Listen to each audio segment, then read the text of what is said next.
De l'étudier le daf tête dans Masechet Baba Kama, nous reprenons 9 lignes à la fin du daf Het Amud Bet Amar Abaye. Abaye nous rapporte un nouveau cas et avant cela on va introduire un peu quelques halachot au niveau des ventes de terrain. Lorsque l'on vend un terrain à quelqu'un, la personne qui achète, si elle achète un terrain d'une personne qui au préalable s'était endettée, cette personne qui achète prend le risque que le créancier vienne un jour récupérer ce terrain même s'il ne trouve pas de liquidité chez l'endetté, puisque la dette a été créée avant la vente, les terrains y sont associés, asservis. Donc c'est une première chose, c'est le fait que la personne qui achète prend le risque effectivement de perdre ce terrain.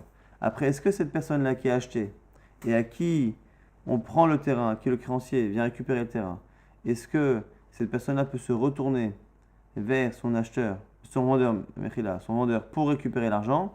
Ça va dépendre d'une clause. Est-ce que le terrain a été vendu avec un hariout ou sans hariout? Avec un hariout, c'est-à-dire que je prends la responsabilité de te rembourser dans le cas où tu perds ce terrain. Donc c'est une sorte de garantie. Je te garantis que tu gardes ce terrain ou que si tu le perds pour des raisons X ou Y, je finirai par te rendre cet argent. Et autre chose, il y a aussi une halakha au sujet de tout ce qui est mishpatim.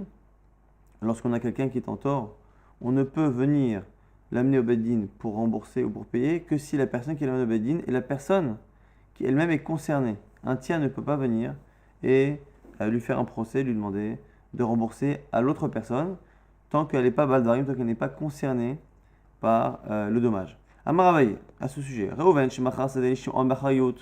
Reuven, donc dans l'ordre c'est toujours Reuven, Shimon, Lévi, donc les noms des fils de Yaakov. Avinu Reuven qui a vendu un terrain à Shimon, Bachayot, avec une garantie que si un jour un de ses créanciers lui prend le terrain, il lui remboursera l'argent. La Tabalchov de Reuven et Tarab Shimon, effectivement c'est ce qui s'est passé. Un des créanciers de Reuven est venu prendre le terrain de Shimon, le nouvel acheteur. Dinaou Diazil Reuven ou Mishta'e Dina Bahade. Ce qu'on nous dit ici, c'est que Reuven, qui a été le vendeur, même si le terrain maintenant est pris à Shimon, puisque lui s'était engagé à rembourser Shimon si le terrain lui est pris, c'est Reuven qui peut lui-même assigner en justice ce créancier. Et l'autre ne peut pas lui dire, l'homme il ne peut pas lui répondre, mais attends, c'est plus ton terrain. La Baldarim dit, ah, tu n'es plus mon interlocuteur. Tu n'es pas Baldarim, ne me parle pas, c'est pas à toi de venir me voir, c'est éventuellement celui à Shimon à qui j'ai pris le terrain. Parce que l'autre peut lui répondre à Malé, il m'a pas terminé à l'Aïhada. Pourquoi est-ce que si tu lui prends le terrain, c'est sur moi que ça va retomber. Donc le chidouche qu'on nous apprend ici au nom d'Abaye, c'est que lorsque quelqu'un vend un terrain qui s'engage à le rembourser si la personne perd ce terrain à cause d'un créancier, il est concerné finalement par ce terrain, il reste concerné. Et si quelqu'un vient contester la propriété à Shimon, directement c'est Reuven qui peut venir discuter et faire un procès donc à ce créancier, parce qu'il est encore concerné. Pourquoi? Parce que c'est lui qui devra rembourser. Il y en a qui vont plus loin. Il y en a qui disent que même s'il ne s'est pas engagé au début à rembourser, même dans ce cas-là, il est concerné et il peut s'opposer, Reuven, à son créancier, même si au final le terrain qui est en jeu ici n'est plus dans sa main. D'amal, il peut lui dire Loni Khali, je m'oppose à toi parce que je suis concerné, parce que ça ne m'arrange pas, ça me dérange que Shimon, à qui tu prends le terrain, m'en veuille.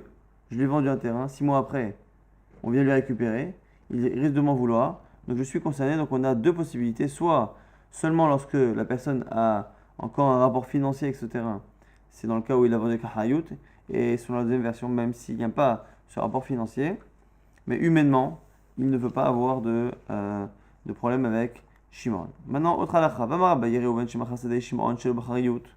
un cas où Reuven vend un terrain à Shimon sans achariyut, donc sans engagement de rembourser le terrain. Veyatsu aleha asikin. Et il commence à y avoir un ou plusieurs contestataires qui viennent justement dire que ce champ-là n'appartenait pas à Reuven. Donc c'est plus des créanciers, mais c'est des gens qui viennent dire que c'était pas Reuven. Donc si c'était pas à Reuven, Reuven ne l'a pas vendu à Shimon, et donc ces gens-là veulent récupérer le terrain à Shimon. Alors, Ad shelo yechezik ba, yachol achazor bo. Le nouvel acheteur, Shimon, s'il n'a pas encore fait chazaka, on verra exactement ce que c'est chazaka ici, Tant qu'il n'a pas fait chazaka dans le champ, il peut annuler la vente. Il peut dire, oh là là, ça commence ça sent mauvais, je me retiens. Michel Rezikba, à partir du moment où il a commencé à faire chazaka, il ne peut pas revenir en arrière. Maïta Ama, pourquoi? Des Amar, est-ce que l'autre peut lui répondre? Chaïta, des kitre sabar de câblet. Tu as voulu une vie un peu risquée, c'est-à-dire que tu as acheté un terrain sans avoir de certitude que si tu le perds, tu sois remboursé par celui qui te le vend. À ce moment-là, à partir du moment où tu as fait chazaka, il est à toi, à partir du moment où il est à toi, tu ne peux pas changer d'avis. Maintenant, Agmar pose la question, mais Matai avait chazaka, à partir de quand il a fait chazaka? Mais qui daïch à Mitzré, à partir du moment où il a réparé, arrangé les gvoulottes, les Mitzré, donc non pas les barrières ici, le gvoul, c'est-à-dire que la définition, la délimitation du terrain. À l'époque, ils faisaient des délimitations avec des petits monticules tout autour du terrain. À partir du moment où il a bien arrangé cela, c'est déjà une chazaka. Ve davka shelo b'hariyut. Et ce qu'on a dit ici, c'est davka parce qu'il n'y a pas d'achariyut. Aval be'achariyut.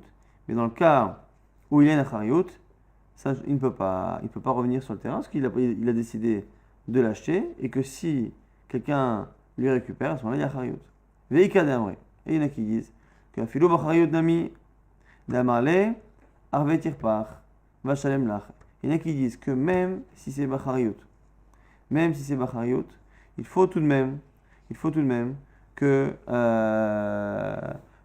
y ait une preuve que le Hasikim, que le fameux Horirim, celui qui est venu contester, est une preuve de quelque chose. Sinon, il n'est pas obligé de lui rendre. Arve tirpach, montre-moi le document que celui qui conteste t'a apporté.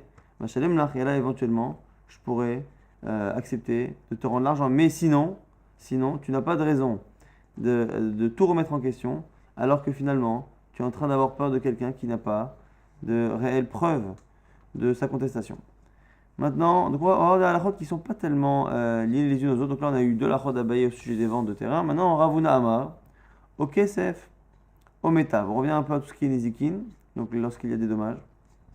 Soit du Kesef, soit de l'argent, soit Metav, soit un terrain de la meilleure des qualités. On a vu Marloquette, quand on regarde le meilleur des terrains de la victime ou de celui qui paye, en tout cas, soit de l'argent, quel qu'il soit méta. Mais ce qui ne donne pas l'impression que l'on peut payer le Nezek avec autre chose que ce qu'on appelle Shavek Kesef. C'est quoi Shavek Kesef? C'est un objet qui vaut de l'argent. Là, on a l'impression que c'est soit du liquide, soit un terrain de la meilleure qualité, mais pas d'objet. Et tu veux un objet avec Rav Nachman. Les Ravuna, Rav Nachman, objet avec ta Ravuna en disant, mais attends, c'est marqué Yashiv, on l'avait vu, Yashiv. Les rabots Shavek Kesef. Il le souligne pour nous dire que Shavek Kesef, un équivalent, ça marche. Et même finalement des ustensiles ou des choses qui n'ont pas beaucoup de valeur, qui n'ont pas une grande valeur, tant qu'on en donne assez pour qu'il ait la valeur du Nezek, même si la qualité n'est pas très bonne, ça marche. L'agman dit quoi? Ravuna va répondre, non, en fait, Ravuna dit que les khatrila, c'est soit du Kesef, de l'argent liquide, soit métal, soit un terrain de bonne qualité. Et lorsque dans la Mishnah Braïta on a dit qu'on peut apporter même des objets, c'est parce que la personne n'a ni l'un ni l'autre. Celui qui n'aurait pas d'argent liquide et qui n'aurait pas de terrain du tout, il donnera à ce moment-là Shavek Kesef. L'agma dit, mais attends, mais c'est évident ça. Il délite les pshita, mais s'il n'a pas, c'est évident qu'on va au moins lui prendre ça. L'agma dit, non. Maoud et Tema, qu'est-ce que tu aurais pu dire? Alors une année, on lui dit, Zitrar Zaben va être les Kesef. Va vendre tes objets et apporter de l'argent liquide comme Hashmala. Donc, c'est ça le chidouche. Ce qu'on apprend ici finalement, c'est que les khatrila, celui qui a de l'argent ou du terrain, n'a pas le droit de donner avec autre chose. Par contre, si il a des objets et qu'il n'a que des objets, il peut les donner. Pourquoi c'est mechoudash? Parce qu'on aurait pu penser. On aurait pu penser que non. C'est vraiment soit du liquide, soit des terrains. Ah, tu as ni l'un ni l'autre. Convertis ce que tu possèdes. Au lieu de donner les objets tels quels, tu les convertis en liquidité et tu donnes cette liquidité à la victime. Maintenant, Ravasi. Amar Ravasi nous dit que Safim Arehen Kekarka. L'argent est comme le terrain. Donc là, on est ici encore dans tout ce qui est Nezek, dédommagement. Et par rapport à cela, il nous dit que l'argent, c'est comme le karka. Alors qu'est-ce que ça veut dire? Le maïl cheta. C'est quoi le chido jusque de Ravasi? Il est mal à Inyan Meita. Si c'est pour nous dire que l'argent liquide ou le terrain méta, c'est pareil, à une de Ravuna, il est en train de répéter. Ce qu'a dit Ravuna qui a dit quoi? que tu payes les khatrila, soit avec de l'argent liquide, soit avec un terrain de la meilleure des qualités. Là, en disant l'argent liquide, c'est comme karka, c'est en train de dire la même chose. Donc, a priori, encore une fois, a priori, même si la Gemara reviendra là-dessus, a priori, on évite de dire que Ravasi est venu répéter mot à mot quasiment les idées de Ravuna. Et là, c'est forcément autre chose. L'Ishnakim Shchalku, c'est l'histoire de deux frères qui ont partagé l'héritage de leur père. Natan Echad, Karka et Safim. Et dans l'héritage, il y avait des terrains, dans l'autre, dans l'héritage, il y avait des liquidités. Et ils ont partagé l'héritage de cette manière. Un a pris les terrains, ou un terrain, et l'autre, il a pris l'argent. Et le créancier du père est venu et a récupéré le terrain. Donc finalement, sur les deux enfants, il y en a un qui a supporté toute la dette de son père. Du coup, imaginons que chacun avait pris, il avait pris un terrain de 1000, l'autre il avait pris de l'argent 1000. Comme il y en a un qui a donné 1000, il va récupérer 500 chez l'autre de telle sorte parce que chacun a participé à hauteur de 500 au remboursement de la dette. La Gemara dit Pshita, mais ça c'est évident. Habara, Haï, Lavara. La Gemara dit attends, c'est évident. C'est évident. Est-ce qu'il y en a un qui est fils et l'autre qui n'est pas son fils? Il est tout à fait logique ici que les deux partagent. Donc le fait de dire, ce que dit Ravasi, que l'argent et karka c'est équivalent, ça ne peut pas parler de ce cas-là. Il y en a qui disent que non, au contraire. C'est pas parce que c'est évident que c'est comme ça. C'est parce qu'au contraire, cette halakha est fausse. Et donc du coup, c'est une double raison pour dire que Ravasi n'est pas venu dire ça. Il y a des qui disent qu'Adraba au contraire, elle est dargissa, que l'autre peut dire d'Amale, les echi shaklik safim. Pourquoi? Qu'est-ce que peut lui dire l'autre? Il dit non, écoute, on a pris chacun, moi j'ai pris de l'argent, toi tu as pris du terrain. Alors il t'a pris ton terrain, mais pourquoi tu as pris du terrain et pourquoi moi j'ai pris de l'argent? Parce que chacun savait qu'il y avait des avantages. Pourquoi? Pourquoi moi j'ai pris de l'argent? Et meganve le mishtal menaminach.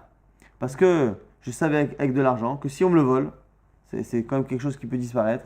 Si on me vole l'argent, je sais très bien que je ne peux pas me retourner contre toi et récupérer la moitié de ton héritage. Ou la chishakata. Et toi, pourquoi tu as pris le terrain? Les mitafa, le mishtalma, le midilominai.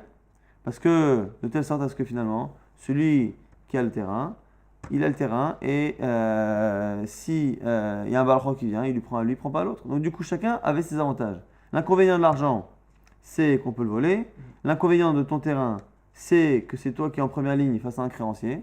Et donc, du coup, chacun assume. Donc, quoi qu'il arrive, par rapport à ce cas-là, on a deux frères qui ont hérité. Un a pris le terrain, a pris l'argent du père. Et qu'il y a un créancier qui vient, qui a pris le terrain d'un des frères. Et l'autre, celui-ci, donc ce frère, va maintenant récupérer la moitié de la valeur dans l'argent liquide de l'autre frère. On a soit une logique qui dit que ça marche de manière évidente, soit il y en a certains qui disent que ça ne marche pas. Mais quoi qu'il arrive, ce qui est intéressant ici, c'est que la Gemara a l'air de dire finalement que ce soit trop simple que ça marche, ou selon certains, c'est évident que ça ne marche pas. Donc si ça ne marche pas, la halakha Ravasi est fausse. Et si ça marche et que c'est évident, c'est tellement évident que ça marche que ça n'a pas de tridouche de l'enseigner. Intéressant parce que normalement, quand on a deux avis, c'est que c'est pas si évident. Mais en tout cas, la Gemara a l'air de dire qu'il n'y a pas de doute. Il y a juste deux avis. Un qui pense que c'est sûr que ça marche, l'autre qui pense que c'est sûr que ça marche pas. Donc du coup, Ravasi, on ne comprend pas ce qu'il veut dire. Donc c'est pas ce cas-là. Et là, c'est peut-être l'histoire de deux frères qui ont partagé. Donc c'est ici deux frères qui ont partagé l'héritage de leur père, mais avec des terrains. Donc deux terrains. Et il a pris le terrain de l'un et il n'a pas pris le terrain de l'autre. Et donc ce serait ce cas-là. La Gemara dit mais ça, Ravasi l'a déjà dit. Pourquoi? Amara Ravasi Khadazina. Ravasi l'a déjà dit une première fois des Hitmar. Il y a un enseignement qui dit quoi? Achim Shchaku ou Bar Balchov. Donc c'est l'histoire encore une fois de deux frères qui ont pris, il y avait deux terrains chez le père. Chacun a pris un terrain. Et le créancier est venu prendre le terrain d'un des types. Rav pense que du coup, comme il y en a un qui a tout perdu, Batla Marloquette, on annule tout le partage de l'héritage et on remet tout au milieu le terrain restant et on le partage. Shmuel Amar, Viter. Shmuel il dit, Viter, il a laissé tomber. En gros, celui qui a perdu le terrain, il l'a perdu et il ne récupérera rien du tout, ni terrain, ni la moitié du terrain de l'autre, ni l'argent équivalent. Ravasi Amar, Ravasi pense que Notel, Revia Bekarkar, ou Revia Bemarot, il prendra un quart avec le terrain, ou, pas ici, ou un quart avec des marottes.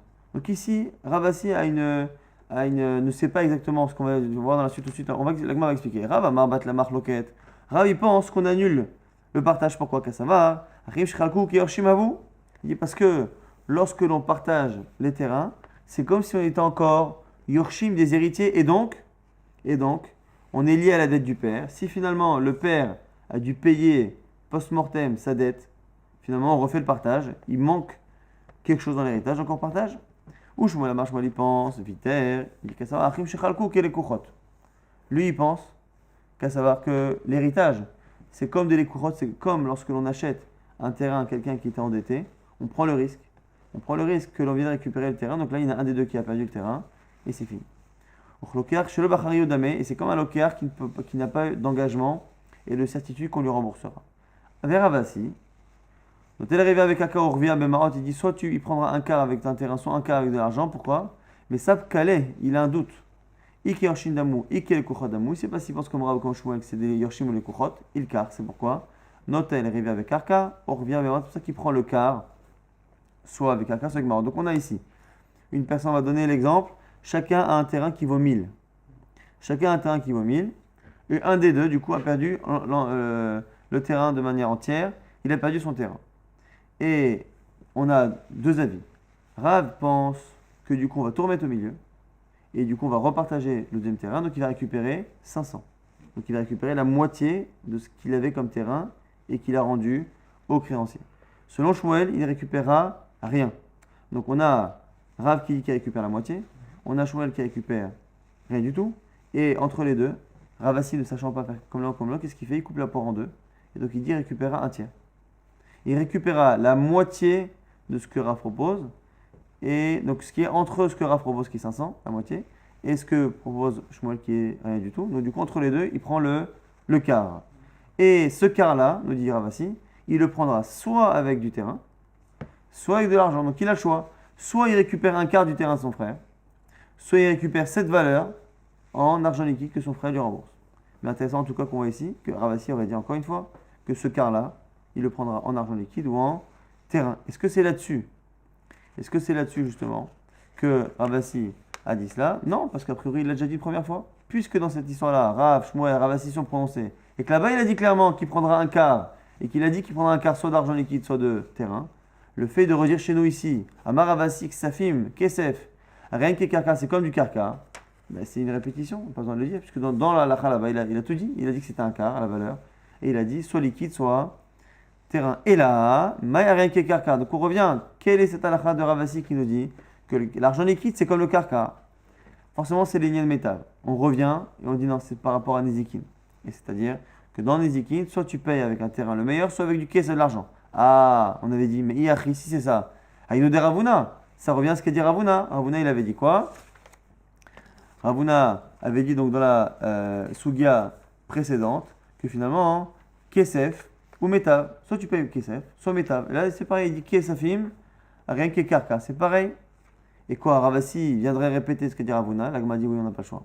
Et il m'a Vechen Amar Ravasi, donc tu es obligé de dire que quand Ravasi a parlé, c'est pas qu'on dit il a dit, c'est Vechen, et de même. Et de même, Ravasi a dit. Et donc, effectivement, cet enseignement de Ravasi qu'on a hérité est finalement une répétition, une manière de se positionner comme Ravuna. Amar Rabizera, Amar Ravuna, maintenant, une halakha de Rabizera, toujours au nom, cette fois de Ravuna. Bemitzvah, alors il faut trouver le lien avec ce qu'on a dit avant. Bemitzvah, Hatshlish. Pour une mitzvah, on doit dépenser jusqu'au tiers. Pour une mitzvah, jusqu'au tiers. Alors ici, première chose déjà, que quand on discute combien on doit mettre d'argent dans une mitzvah, on parle d'une mitzvah positive, une mitzvah négative. Pour éviter de transgresser à l'interdit de la Torah, il n'y a pas de limite. Une personne doit utiliser toute sa richesse. Mais pour accomplir une mitzvah positive, comme les tfilines, comme le lulav, comme la soukha, ces mitzvot positives, là ici il y a des limites. On nous dit c'est un tiers. Elle m'a dit un tiers de quoi? Maïshlish. Elle m'a dit il est maïshlish beto. Si tu me dis que c'est le tiers de ta richesse, de ton patrimoine, de ta maison par exemple. Alors ici, la Gemara fait un calcul un peu approximatif. Déjà, elle ne dit pas le tiers de sa richesse, elle dit le tiers de sa maison. Et après, la Gemara va faire un calcul qui au niveau mathématique est assez acrobatique. Et là, mais attends, si c'est ça, il tramele tlata mitzvata, dès que tu auras 3 mitzvot, et télécoulé BT, tu n'auras pas dû toute ta maison. Ce qui n'est pas vrai, comme dit Tosot, parce que quand on prend un tiers, évidemment que le tiers est toujours en fonction de ce qui reste. Et donc du coup, un tiers, et après un tiers des deux tiers précédemment, et ainsi de suite. Donc du coup, bon, c'est une manière de dire en gros, ça n'a pas de sens. Que si on fait ça, avec quelques mitzvot, il risque de ne pas rester grand-chose. Pas du tout qu'il reste rien comme c'est marqué ici dans la Gemara, mais pas grand-chose. Donc c'est pas ça. Donc le tiers, c'est pas qu'on doit dépenser le tiers de son patrimoine pour une mitzvah. Et là, Rabbi Zera nous explique, Behidour mitzvah, c'est quand on fait pas la mitzvah, mais le hidour, c'est-à-dire qu'on embellit la mitzvah. Au lieu d'acheter un étrog normal, on achète un beau étrog, même si là-bas dans l'étrog c'est particulier, parce que ça fait partie du truc. Au lieu d'acheter un talit normal, on achète un beau talit. Au lieu d'acheter des tefilines normaux, on achète des tefilines beaux. Le hidour mitzvah, le fait d'embellir physiquement la mitzvah, ad shlish, ça peut aller jusqu'au tiers du prix de la mitzvah elle-même. Donc on n'est plus dans le patrimoine de la personne, c'est une personne qui achète un talit. Le prix d'un talit, je donne un exemple, c'est 50 euros. Lui, il va acheter un beau talit, il ne doit pas rajouter pour le beau talit plus d'un tiers de la valeur d'origine du talit qui est 50. Même si l'exemple que je donne n'est pas certain, puisque la question de la Gemara après, Baer Avashi, Shish milegav ou Shish milebar.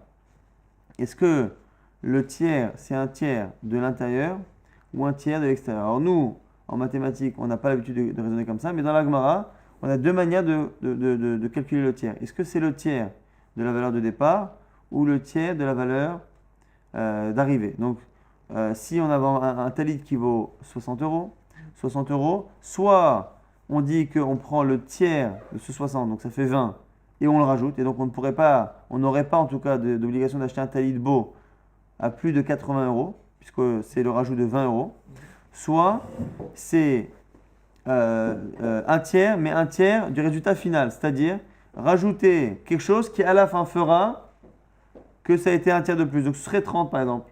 Si je mets jusqu'à 90, le rajout aura été de 30, et 30 c'est le tiers, mais le tiers de la valeur finale. Est-ce que je regarde le tiers de la valeur finale ou le tiers de la valeur initiale? Ça c'est la question de la Gemara, et la Gemara reste sur un tekou, c'est-à-dire qu'il n'y a pas de réponse. Est-ce que l'on tient compte de la valeur, du tiers de la valeur de l'objet sans le hidour ou de l'objet du prix final avec hidour? Mais Marava, en Israël, on disait Amre, Mishme de Rabbi Zera, on disait au nom de Rabbi Zera, Ad Shlish Michelo, Mikan Velach, Michel Kadosh Baruch Hu. Jusqu'à un tiers de ce prix-là que tu rajoutes, c'est pour lui, donc c'est son argent. Mikan Velach, celui qui rajoute, c'est comme s'il payait avec le compte la carte bleue d'Akadosh Baruch Hu. Donc c'est Akadosh Baruch Hu qui va lui rembourser. Donc ce qu'on nous dit ici, c'est qu'on a l'obligation de faire la mitzvah. Après, on a la mitzvah positive d'embellir la mitzvah. Ze'eli ve'anvehu, c'est mon Dieu et je vais l'embellir. On ne va pas embellir Dieu, mais embellir la mitzvah et on s'embellit nous devant Dieu. Mais ça reste encore de l'ordre de la mitzvah. Mais dès que je vais au-delà de ça, je suis dans la chassidut, je rajoute plus qu'un tiers. On est dans ce qui est pour Akadosh Baruch Hu, et donc c'est Akadosh Baruch Hu qui va rembourser. C'est un engagement que la Gemara nous rapporte. Encore une fois, ce tiers-là, on a deux avis ici, et la Gemara ne tranche pas. Est-ce que c'est un tiers de la valeur du premier objet ou est-ce que c'est un tiers de la valeur finale? Donc sur un talit par exemple à 60, est-ce que c'est 20, c'est un tiers de 60, donc ça fait 20 jusqu'à 80, ou est-ce que c'est un tiers de la valeur finale, c'est-à-dire 90 par exemple? 90, quand j'enlève le tiers, 30, effectivement, je reviens à la valeur du talit classique. Noël Mishnah, Kosh Chavti Bishmirato, toute chose que j'ai l'obligation de surveiller, de protéger. Ircharti et Nizko. Du coup, s'il a fait un dommage, c'est moi qui ai permis ce dommage. Donc si j'avais la responsabilité de garder mon taureau qui est dangereux, j'ai la responsabilité de garder, je sais pas, le feu, et qu'il a endommagé, c'est comme si c'était moi qui avais autorisé, permis le Nezek. Ircharti Bemixat Nizko. Chavti Betashumi Nizko. Lorsque j'ai permis même une partie du Nezek, je suis responsable de payer le Nezek, qui est Ercher Kol Nizko, comme si c'est moi qui avais permis tout. Et l'exemple qui est souvent donné, c'est un trou. On a dit un trou, pour que ce soit dangereux, c'est 1 mètre.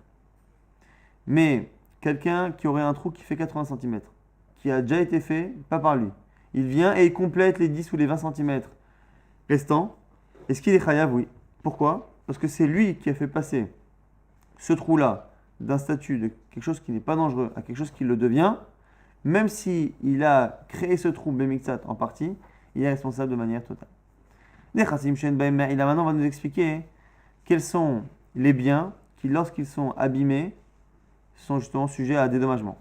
Les biens sur lesquels il n'y a pas de Me'ila. Me'ila, c'est l'interdit qu'il y a de toucher à un objet qui est Ekdesh. Donc ici, les biens qui n'ont pas de Me'ila, c'est les biens qui ne sont pas Ekdesh. Celui qui endommage le Ekdesh, il n'est pas Chayav, comme s'il endommageait un objet de quelqu'un. Nechassim, She'en, Shel Nevrit.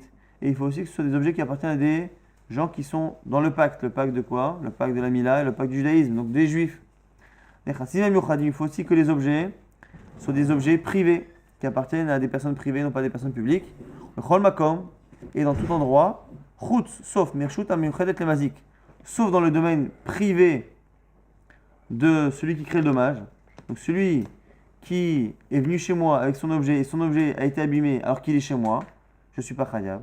Shut Anizak Mazik, et dans le cas aussi où le domaine est Meshutaf et appartient en association aux deux, Nizak et Mazik, la victime et à l'autre, et chez Zik Rava Mazik, les Shalem Tashlomen Nizak, Bemeta Varet, dans tous ces cas-là, avec ces conditions-là, on a, lorsqu'il y a un dommage, Chava Mazik, celui qui a causé le dommage, doit payer Tashlomen Nizak, Bemeta Varet, dans le milieu de la terre. On avait vu déjà que cette phrase-là était déjà écrite exactement à la fin de la première Mishnah.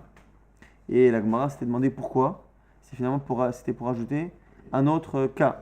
Donc on avait dit que selon Shmuel, qui pensait par exemple que dans la Mishnah, on parle de Mavae, c'était Shen, on avait dit du coup que Shor, ça n'était que Regel, que le fait de piétiner, et du coup il manquait Keren.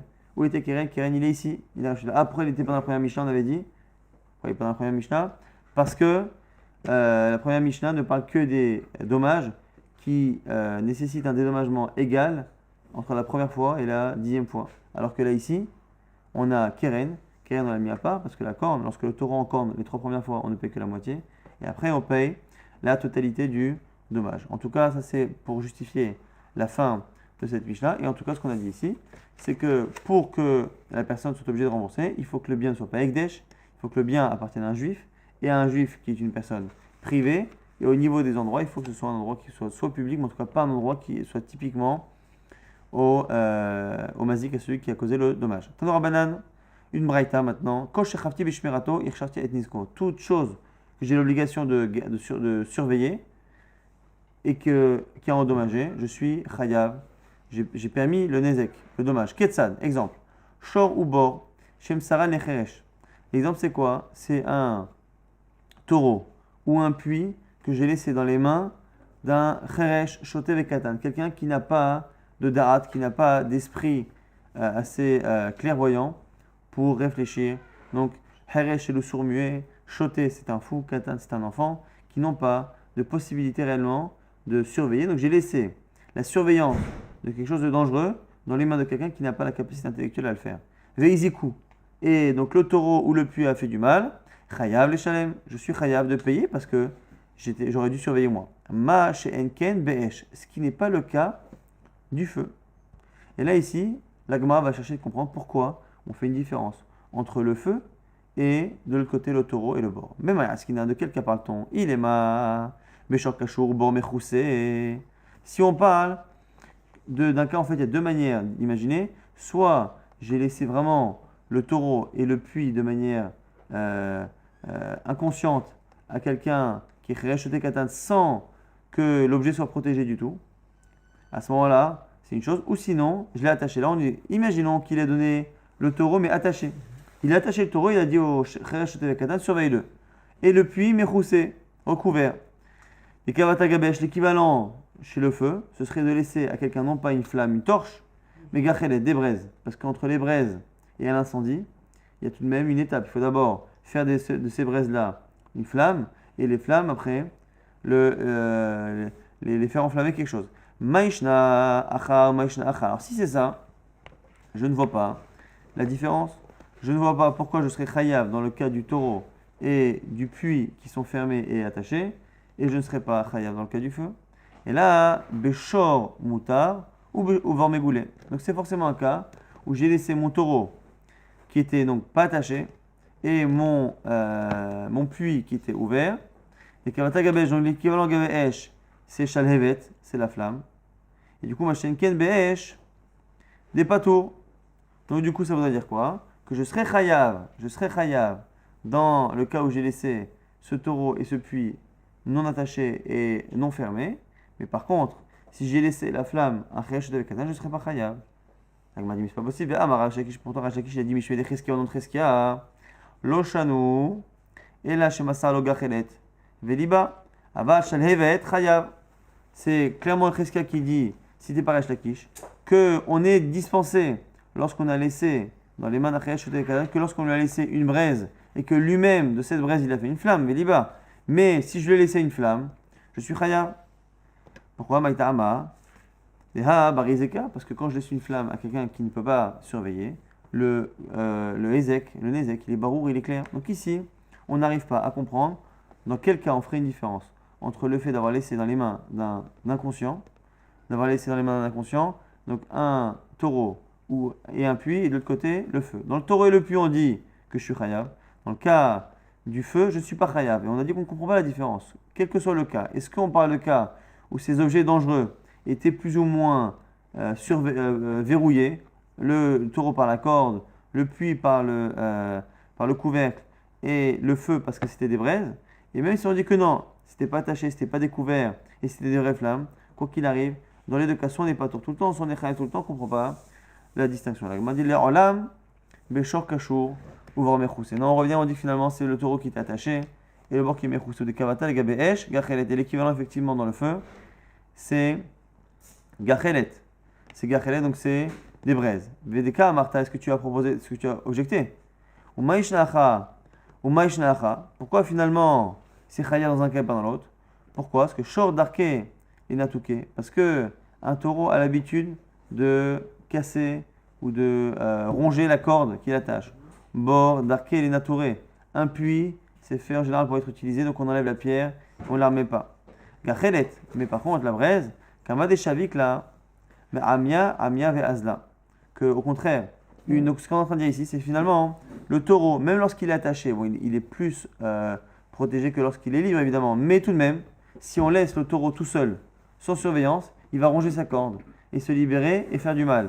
Le cas aussi du puits, c'est la même chose. Si on laisse un puits sans que personne ne fasse rien, sans que la personne qui surveille ne fasse rien, les gens vont venir, vont déplacer la pierre, ils vont la laisser comme ça. Alors que les braises, si je prends des braises et que je les pose à un endroit, elles vont finir par s'éteindre. Et donc il y a une action nécessaire. Donc c'est la raison pour laquelle c'est une action nécessaire de l'inconscient, la personne qui est inconsciente, qui a causé le dommage. Et donc je suis moins chayav, je ne suis pas tour par rapport au cas où je lui ai laissé un taureau même attaché et un puits même recouvert. Maintenant, la Gemara dit que ça ne peut pas laisser longtemps. Parce que ou le Rabbi Yochanan d'Amara Filo Masala, Shalhevet Nami Patour. Mais il y a un souci. Parce que selon Rabbi Yochanan, même lorsque je lui ai laissé Shalhevet une flamme, je suis patour. Et donc là, c'est pas parce que la gachelet, c'est pas parce que la braise est difficilement convertible en flamme, enfin difficilement, demande un travail pour devenir une flamme, qu'il est patour. Ça a l'air d'être que même si je lui ai laissé une flamme, il faut comprendre, des kavata acha, Beshor Mouta, Vor Megoulé, Maishnacha, la question elle est encore plus forte. Selon Rabbi Yochanan, on est obligé de dire que la question elle est comme ça. Quand on a un cas où je laisse une flamme à un Cheresh de Vekatan et je suis patour, l'équivalent par contre, je laisse un taureau ou un puits qui respectivement qui ne sont pas ni attachés ni recouverts et je serai dispensé. Atam, Tsafta de Cheresh, Kagarim, Acha, l'autre Tsafta de Cheresh, Kagarim. La Gemara nous dit tout de même que dans le cas du taureau, je lui ai laissé tout de même le taureau, et c'est lui qui a emmené le taureau chez le voisin, c'est lui tout de même qui a pris dans sa main la chose pour emmener faire le dommage. Dans le cas du feu, on lui a laissé une flamme, et il a posé la flamme, et la flamme directement a enflammé, donc il n'y a pas eu de déplacement. Donc c'est la raison pour laquelle on peut considérer, selon Rabbi Yochanan, que dans le cas du Cheresh, c'est différent, donc c'est la raison pour laquelle on a une différence, qu'on aura un tour dans le cadre de la flamme et on est un chiyuv dans le cas du taureau et du puits, qu'il soit découvert ou pas.